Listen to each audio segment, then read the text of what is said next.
The West Highland Way is a 96-mile, or 154-kilometer, trail through the Highlands of Scotland. More than any other walk that we've featured on this channel, DIY hiking and tent camping is a common option on this trek. However, with the weather that we had on this trek, fewer and fewer people were sleeping in tents as we progressed, and those who were looked pretty miserable. We were certainly glad that we had booked lodging in advance and could sleep in warm, dry hotels every night. We booked properties right along the trail when we could, but most in-town properties on this hike are a little bit, maybe half a mile, off the trail. The West Highland Way is typically walked in 6 to 8 days. We chose 8 days because we weren't in a hurry and we were walking with a friend, Leanne, who wasn't used to multi-day hikes, and we wanted to introduce her gradually. This came back to bite us later when my mom was too sick to continue after 6 days. Leanne, however, did finish the hike, so one of us made it. We also stayed in all of our pre-planned lodgings, so we can still tell you about those.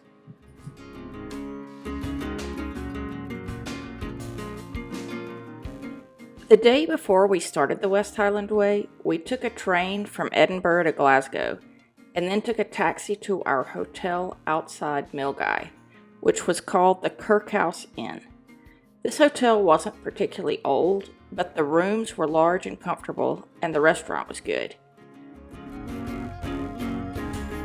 This is our room at the Kirkhouse Inn in Strathblane, which is right outside Milngavie.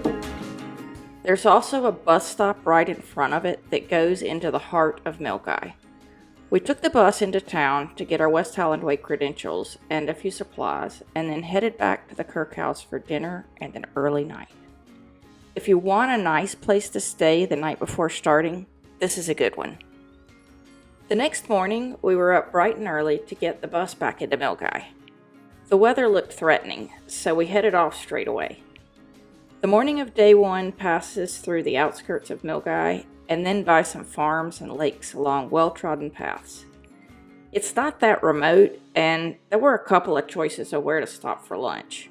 We chose to stop at the Beech Tree Cafe because it was directly on the trail and it appeared about midday.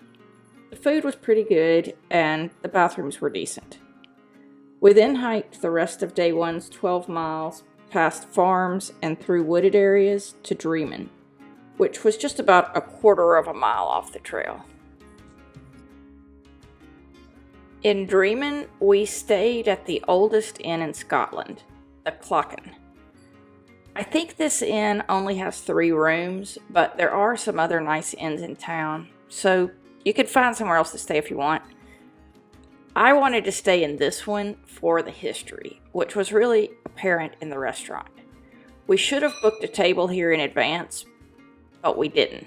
When we arrived, they only had tables for 5 and 8:30 available, so we took the 5 and had an early dinner. The food was top-notch and the atmosphere was terrific. The rooms at the Clocken were good, not necessarily special, so next time I might consider staying at one of the other inns in town, but I would definitely book an advanced table at the Clocken for dinner. Day 2 was our favorite day of the West Highland Way. The scenery was amazing, the walking was fairly easy, and the weather was spectacular. We started with a delicious pastry breakfast from the German bakery and headed towards Connick Hill. This 15-mile day neatly splits into 2 halves, with the first half going up and down Connick Hill, and the second half after Balmaha. The way up is pretty gradual, but the way down is steep. The trail doesn't actually pass along the top of the hill, but there is an optional pass to the top. Obviously, my mom and I went up there. The views of Loch Lomond from the top were a highlight, and we highly recommend. We had lunch halfway in Balmaha of the Loch Lomond and Trossachs National Park at the Oak Tree Inn. This spot has lots of seating, good and fast food, and very nice bathrooms. On the afternoon of day 2, we walked the up and down trail for about 8 miles into Rowardennan, which seemed to be mostly made up of our hotel and a few cabins. At least that's what there was along the path. The location for this fairly historic spot was staggeringly beautiful.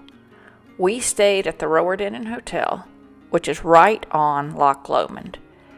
We were very lucky with our weather this day, and we got a beautiful sunset.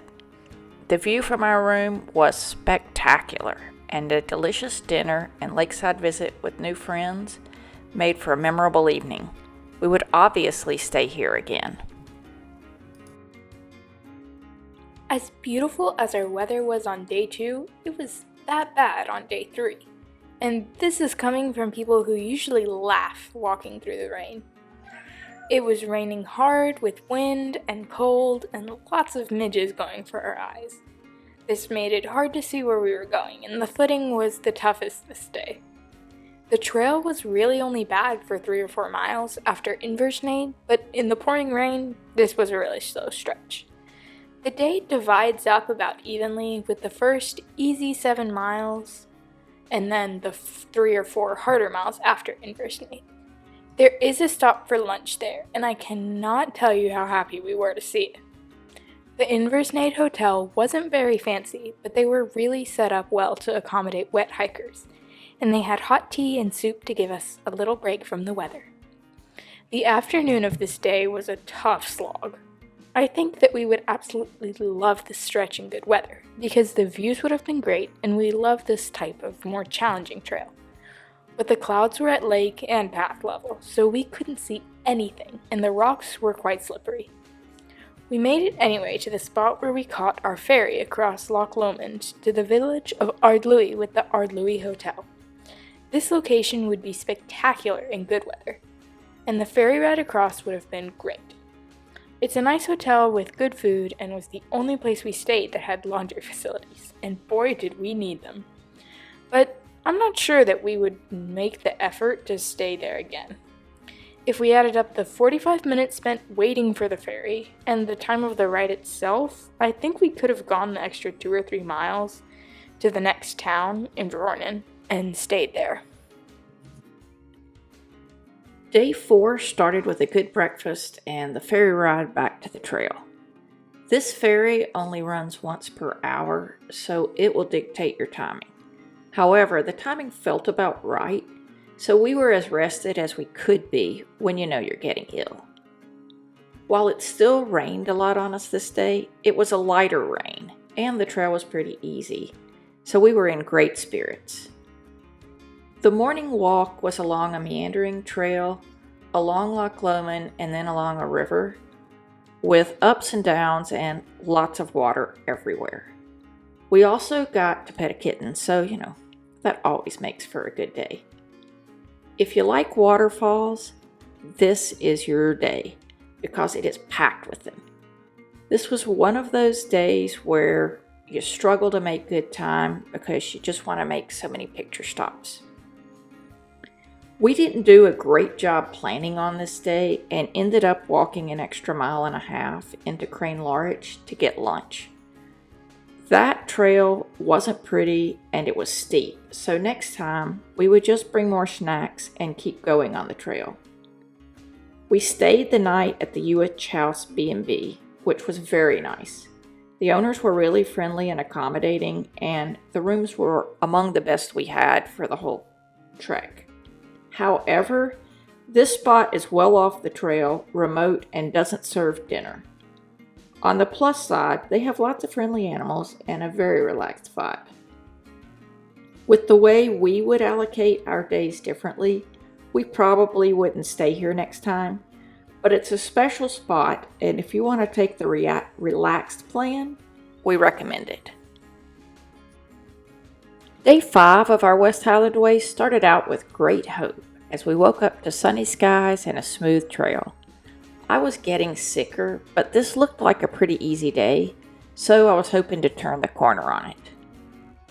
The day turned into an adventure in dodging thunderstorms, but that stepped up the challenge and made for lots of logistical discussions to pass the miles. This is an up and down kind of walking day that passes close to Tyndrum and through Bridge of Orchy.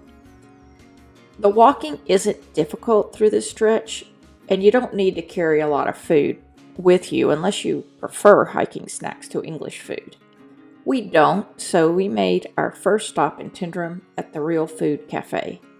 We planned to just have a second breakfast here, but a bad thunderstorm came through, so we waited that out and ended up staying here for about an hour and a half. We then headed back out in medium rain past some Highland cattle into Bridge of Orchy.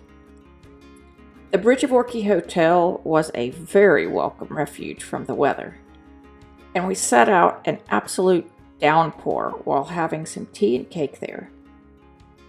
After the rain let up, we walked the last 5K into Inverrornan, which were the most beautiful of the day, possibly because the weather opened up. There we stayed at the Inverrornan Hotel, which sits all along directly on the path. In terms of location, this and the Rowardennen Hotel were the best on the trek because they were exactly on the trail.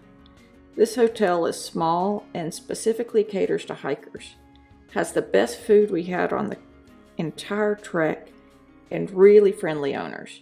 We definitely recommend this one.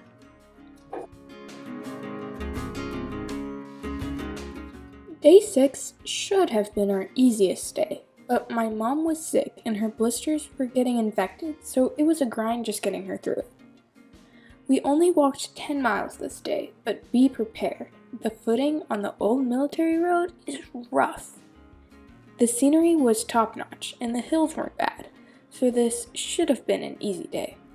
Again, if we did the walk in 7 days, this would probably have been a slightly longer day.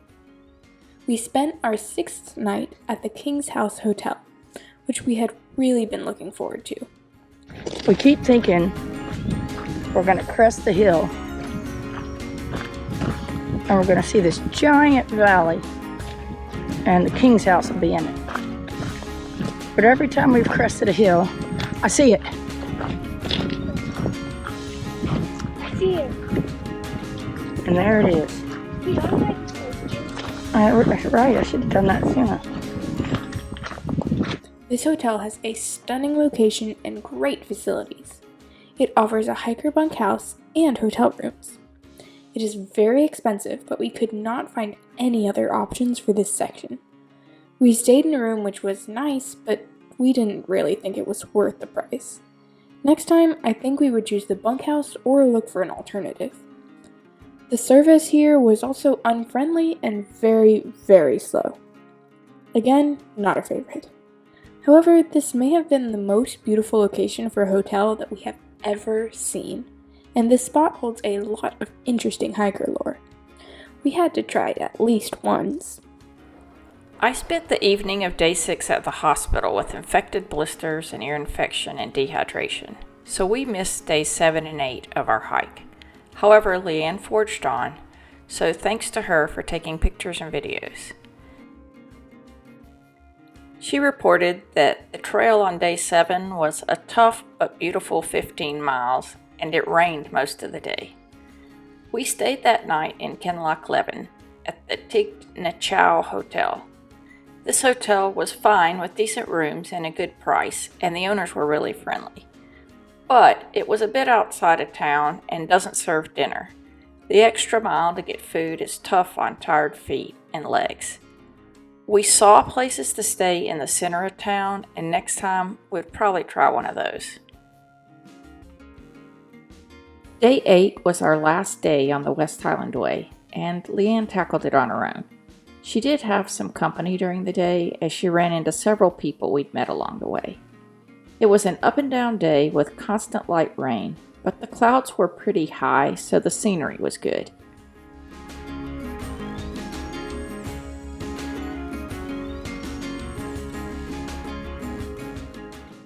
Molly and I took a taxi to Fort William, and we were waiting for Leanne when she finished her trek. She was very grateful for the shower and warm bed at our Fort William hotel, the McLean Guest House. Booking in Fort William requires a good bit of advance warning, and we were lucky to book this one. There are plenty of options, but we liked this hotel. It was close to the center of town, comfortable, warm, and the owner was very accommodating. They don't serve dinner, but that's not an issue in Fort William because there are plenty of restaurants. Our West Highland Way didn't turn out the way we had planned, but we did get the chance to try out hotels and guest houses along the way. We plan to go back and will incorporate what we learned next time. This is a tough and beautiful trail through some rugged terrain, but it has been calling our name ever since we didn't quite make it last year. We know we'll be back and will definitely stay in some of these properties. We hope that this video helps you in planning your journey, and please let us know your favorite spots to stay along the trail. We may try those next time. Thanks for watching, please like and subscribe.